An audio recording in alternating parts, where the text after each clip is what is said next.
यो जख्मी जी के लिखल गीत बा। जीजा कैसन रंगवा घोसनी कहो का ये मुखिया जी है रंग लगोले बड़ो छुट्टी अरे पानी सुकुवार नाही सोचनी बाप रे हिरणी के देखतरु है। अरे बाप रे पानी सुकुवार नाही सोचनी जीजा कैसन रंगवा घोसनी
मैं गा रही हूँ पागल भाव दे रही हूँ तुमको। डहाल देहल है जादो जी जोराना चढ़ते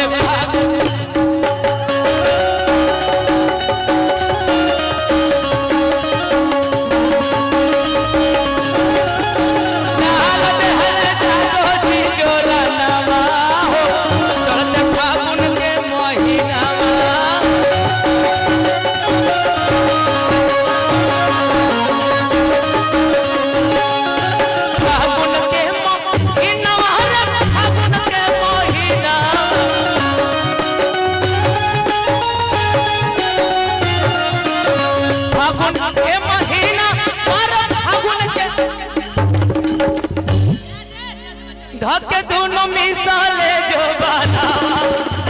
चढ़ते फागुन के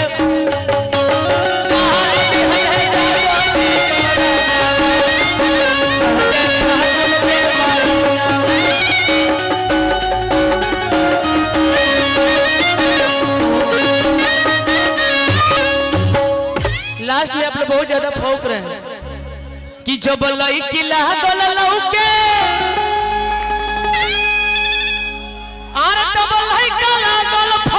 जल्दी करावो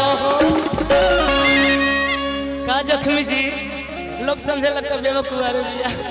भैया जल्दी करावो फागुन में कर पिया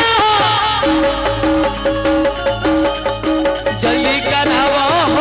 फागुन में कर पिया का हो ए सुन लो कुछ कह तरका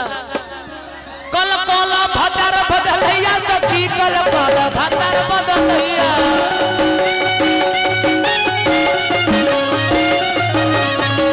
ना चाही ऐचा हो ना चाही पैचा ना चाही ऐचा हो ना चाही पैचा ना चाही एको रुपया हो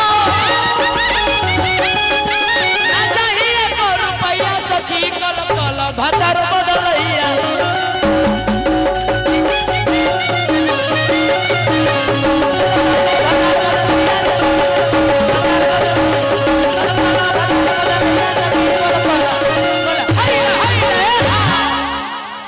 धन्यवाद।